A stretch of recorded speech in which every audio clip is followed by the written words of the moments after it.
안녕하세요. 친절한 김비서입니다. 오늘의 건강상식 팩트체크. 여름만 되면 시니어분들 사이에서 꼭 나오는 건강관리법이 있습니다. 찬물만 마셔야 한다. 선풍기 켜고 자면 위험하다. 땀은 많이 흘릴수록 좋다. 이런 말들 들어보신 적 있나요? 사실 이 세 가지는 절반만 맞거나 혹은 아예 잘못된 경우도 있습니다. 이런 잘못된 상식이 오히려 건강을 위협할 수 있습니다. 오늘은 의학적인 근거를 바탕으로 이 세 가지 오해를 하나씩 풀어드리고 대신 어떤 방법이 건강에 도움이 되는지 구체적인 실천 팁까지 알려드리겠습니다. 여름에 덥고 땀이 많이 나면 당연히 시원한 찬물이 좋다고 생각하죠. 하지만 위와 장은 온도 변화에 민감합니다. 갑자기 차가운 물이 들어가면 위 점막 혈관이 급격히 수축하면서 소화 기능이 떨어집니다. 특히 평소 위장 질환이 있거나 소화가 약한 분들에게는 복통이나 설사를 유발할 수 있습니다. 서울의 한 대학병원 소화기내과 연구에 따르면 섭씨 5도 이하의 물을 한 번에 300ml 이상 마셨을 때 위의 혈류량이 평균 20% 이상 감소했습니다. 이렇게 되면 소화효소 분비가 줄어 음식 흡수가 방해됩니다. 갈증이 심할 때는 차갑게 식힌 물보다는 미지근한 물을 조금씩 자주 마시는 것이 좋습니다. 냉장고에서 바로 꺼낸 물을 마실 경우 한 컵을 3에서 4번 나눠서 마시고 한 번에 펄컥 들이키지 않는 게 좋습니다. 또 땀을 많이 흘린 뒤에는 물과 함께 전해질 보충이 필요하므로 이온 음료를 반 컵 정도 섞어 마시면 더 안전합니다.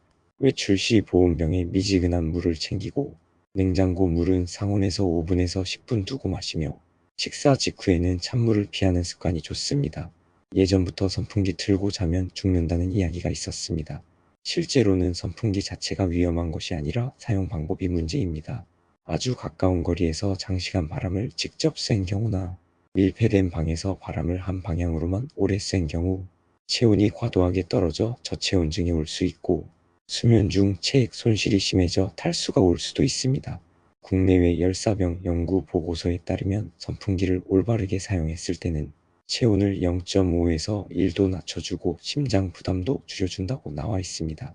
하지만 피부 표면 온도가 34도 이하로 떨어지면 혈액순환이 둔해지고 특히 심혈관 질환자에게 위험할 수 있습니다. 선풍기는 최소 1.5m 이상 떨어진 곳에서 사용하고 바람 세기는 약 또는 중으로 설정하며 회전 기능이나 타이머를 1에서 2시간 설정하는 것이 좋습니다. 가능하면 창문을 조금 열어 환기를 유지하세요. 잠잘 때는 벽이나 천장을 향해 바람을 틀어 간접 바람을 만들고 에어컨과 선풍기를 함께 쓰면 바람 세기를 낮춰도 시원함을 유지할 수 있습니다. 운동을 하거나 더운 날 밖에 나가서 땀을 많이 흘리면 노폐물이 빠진다. 그래서 몸이 좋아진다고 생각하는 분들이 많습니다. 하지만 땀의 99%는 물이고 나머지가 미량의 염분과 노폐물입니다. 과도하게 땀을 흘리는 것은 몸속 수분과 전해질을 잃게 만들 뿐입니다.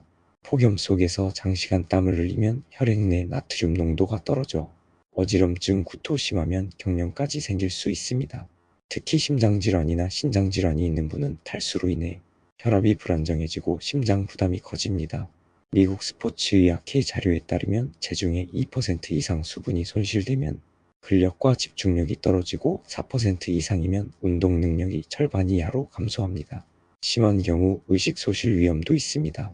더운 환경에서 30분 이상 활동할 때는 반드시 중간에 물을 마셔야 하고 이온 음료나 소금 한 꼬집을 섞은 물로 전해질을 보충해야 합니다.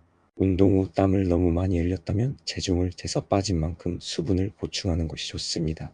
오전 11시부터 오후 4시 사이는 장시간 야외 활동을 피하고 땀을 흘렸다면 갈증이 없어도 수분을 섭취하며 활동 전후로 소금기 있는 간식을 소량 섭취하는 것이 좋습니다. 오늘은 여름철에 많이 하는 건강 오해 세 가지를 짚어봤습니다. 찬물은 위장에 부담을 줄 수 있으니 미지근한 물을 조금씩 마시고 선풍기는 멀리서 회전 기능과 타이머를 활용해 안전하게 사용하며 땀은 적당히 흘리고 흘린 만큼 수분과 전해질을 보충하는 것이 중요합니다. 여러분의 건강을 지키는 방법은 아주 사소한 습관에서 시작됩니다. 오늘 알려드린 팁 꼭 기억하시고 이번 여름도 건강하고 시원하게 보내시길 바랍니다.